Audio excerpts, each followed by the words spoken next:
होने चाहिए कि उन्होंने जो काम किया है, जो 20 उनको जो 2-2.5 साल मिले उसमें उतना जो काम किया है वो काम की वजह से उनको वापस मुख्यमंत्री पद मिलना चाहिए। वो क्या ऐसा उनका मेजोरिटी का सवाल नहीं। शिंदे साहब भी वो बोलते अगर बीजेपी बोलते से त्याग किया बीजेपी ने तो शिंदे साहब ने नहीं त्याग किया। शिंदे साहब मिनिस्टर थे, वो छोड़ के हिंदुत्व के लिए शिंदे साहब वापस बीजेपी के पास गए और मुख्यमंत्री बीजेपी ने शिंदे साहब को बनाया पहले।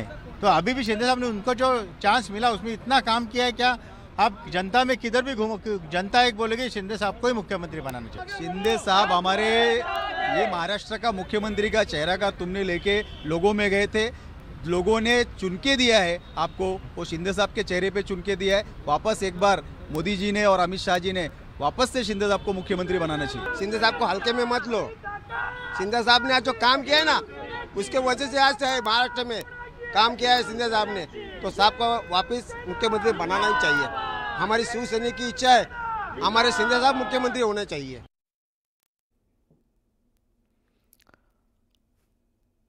तर एकनाथ शिंदे हेच मुख्यमंत्री बनावेत अशा प्रकारची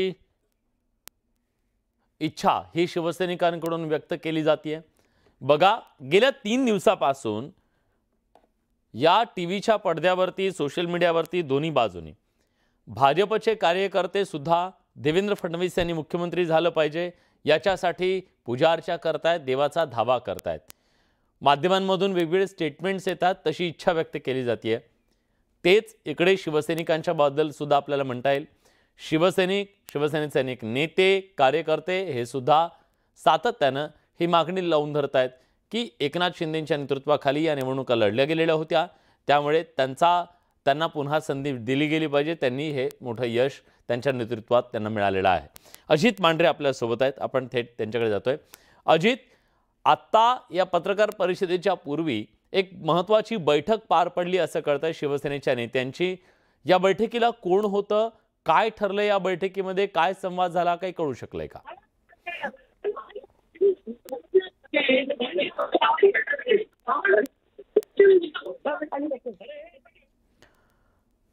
तर काही तांत्रिक कारणामुळे रेंजचा तिथं थोडंसं अडचण आहे, त्यामुळे आपल्याला आवाज आपल्यापर्यंत पोहोचत नाहीये। पण हीच ती जागा आहे जिथं मुख्यमंत्री आपल्याला संबोधित करणार आहेत। त्यांच्या ठाण्यातल्या निवासस्थानावरून ही पत्रकार परिषद पार पडणार आहे। थोड्याच वेळात ते तिथे येतील। त्यांचे काही नेते तिथं आधीच उपस्थित आहेत। याच नेत्यांसोबत आधी त्यांनी चर्चा केल्याचं कळतंय आणि बाहेर कार्यकर्त्यांची सुद्धा मोठ्या प्रमाणात गर्दी आहे। कॅमेऱ्यांची तर झुंबड गर्दी उडालेली आहे, उसळलेली आहे।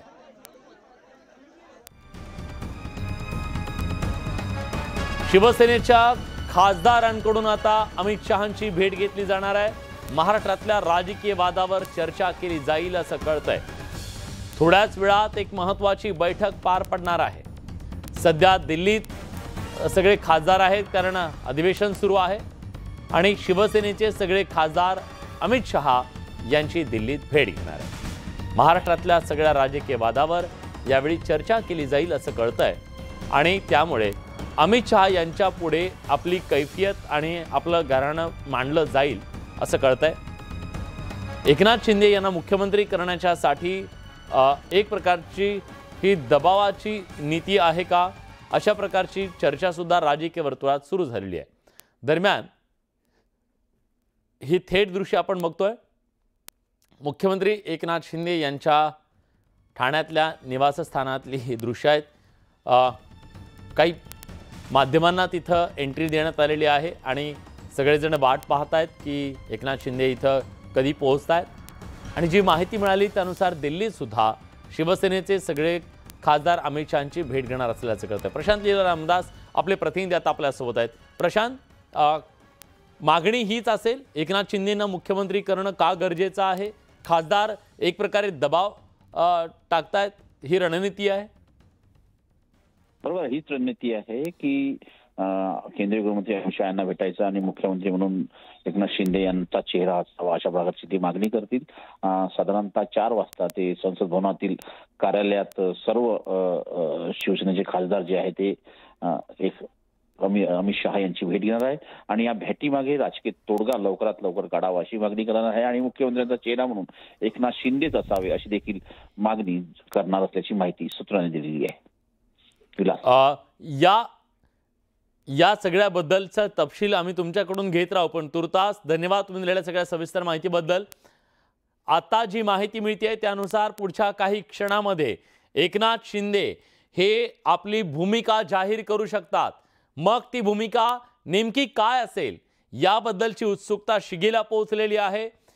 निवडणुकीचे निकाल हाती आल्यापासून, म्हणजे शनिवारी निकाल आपल्या हाती आले, रविवार गेला, सोमवार गेला, मंगळवार गेला आणि आजचा बुधवार, या सगळ्या दरम्यान एकनाथ शिंदेनी कुठल्याही प्रकारचं स्टेटमेंट केलेलं नाहीये।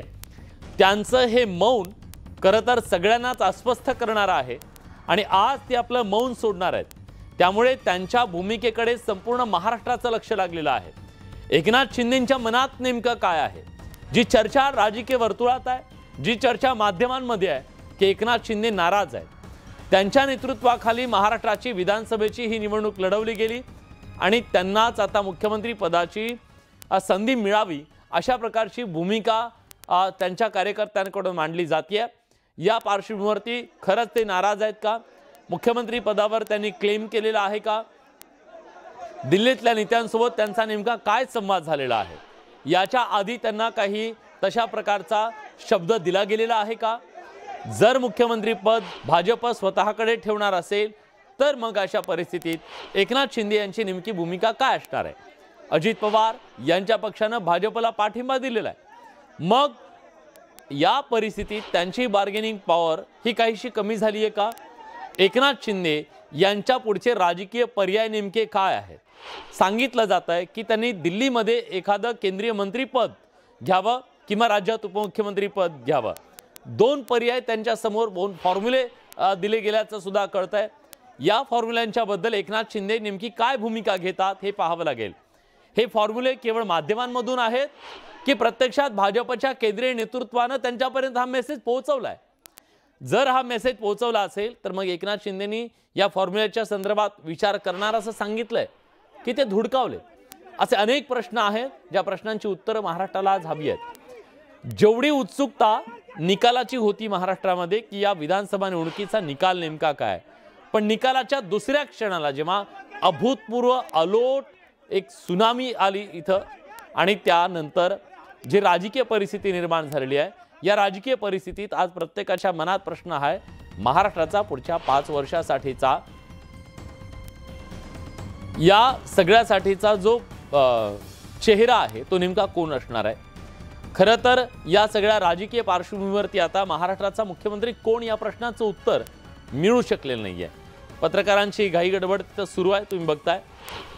खूप कमी जागा आहे तिथं आणि त्या कमी जागेमध्ये पत्रकारांची गर्दी उसळलेली आहे। स्वाभाविक आहे, महत्त्वाचा हा राजकीय क्षण आहे। एक अपडेट आपल्याला देतोय मुख्यमंत्री